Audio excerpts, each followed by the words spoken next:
E se o Brasil voltasse a ser uma monarquia, o que aconteceria? Como poderia acontecer e como isso nos afetaria?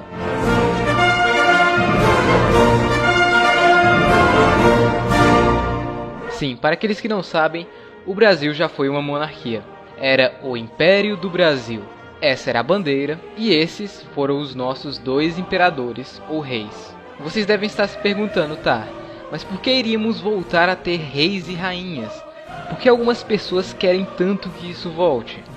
Bom, aqui estão alguns fatos que a maioria dos monarquistas usam. Essa é a lista de países com os 10 melhores IDHs do mundo. 6 deles são monarquias, incluindo o primeiro e o segundo lugar. E essa é a lista de países com os maiores PIB per capita do mundo. 5 deles monarquias, incluindo o primeiro lugar, Luxemburgo, incluindo também Catar, que é uma monarquia absolutista. E essa é a lista de países mais felizes no ano de 2016, sendo que dos 10 primeiros, 7 são monarquias. Algo interessante dessa lista é que o Brasil está em 17º. Enfim, entre outros argumentos. Mas como foi o Império do Brasil? Bem, o Império do Brasil começou em 1822, tendo como seu imperador Pedro de Alcântara, Francisco Antônio, João Carlos, Xavier de Paula, Miguel, Rafael, Joaquim, José, Gonzaga, Pascoal, Cipriano, Cefarim de Bragança e Bourbon, conhecido também como Dom Pedro I. Neste tempo, o mapa do Brasil era mais ou menos assim. Não tínhamos o Acre. Ou seja, tá do mesmo jeito. Brincadeira. Nem algumas partes da Amazônia. Porém, tínhamos a Cisplatina, atual Uruguai. Mas não por muito tempo, já que o Uruguai declarou independência em 1828. E em 1840 começou o Segundo Reinado, e nele tivemos como líder Pedro de Alcântara, João Carlos, Leopoldo, Salvador, Bibiano, Francisco, Xavier de Paula, Leocárdio, Miguel, Gabriel, Rafael Gonzaga, mais popularmente conhecido como Dom Pedro II, que foi se não o maior líder que o Brasil já teve. Dom Pedro II virou imperador com apenas 5 anos de idade, porém ele começou a governar aos 14. Passou sua infância e adolescência sendo preparado para governar o Império do Brasil.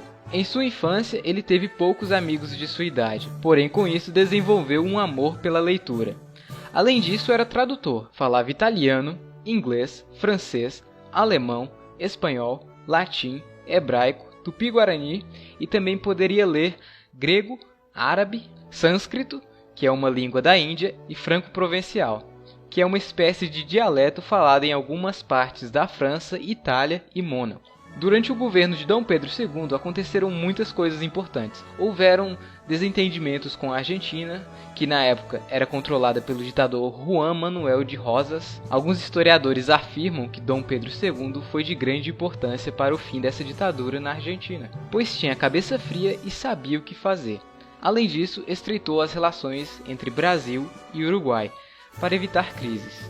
Com isso, o imperador fez muito sucesso, e o Brasil virou a grande força do hemisfério sul, começando a ser enxergado pelos países europeus como um país de ideias liberais e familiares, com uma liberdade de imprensa difícil de se ter naquela época, sendo um país estável, diferentemente dos vizinhos da América do Sul, que passavam por graves instabilidades políticas e ditaduras sangrentas. No início de 1850, o Brasil tinha uma ótima estabilidade política e econômica. Inclusive, nessa época, o Brasil quase entrou em guerra com o Reino Unido. É uma história grande, então não vou entrar em detalhes.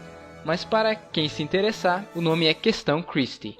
E basicamente, no final, a própria Rainha Vitória da Inglaterra pediu desculpas ao Império do Brasil pelo mal-entendido. Nesta época, o Brasil tinha a segunda maior frota marinha do mundo, perdendo apenas para a Inglaterra.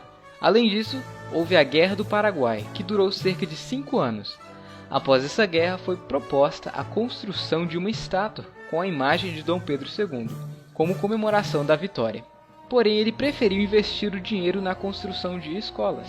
Enfim, a história de Dom Pedro II é muito interessante e seria preciso um vídeo grande somente para ela. Ele definitivamente não era um caipirão como algumas pessoas falam. Porém, em 1889, o Império do Brasil foi substituído por meio de um golpe de Estado, já que não houve nenhum tipo de votação e nem mesmo manifestação do povo brasileiro na época. Sem falar que o governo que sucedeu o de Dom Pedro II foi uma ditadura militar. E de início, quem fosse contra o novo regime republicano. Uai, seu app de vídeos curtos.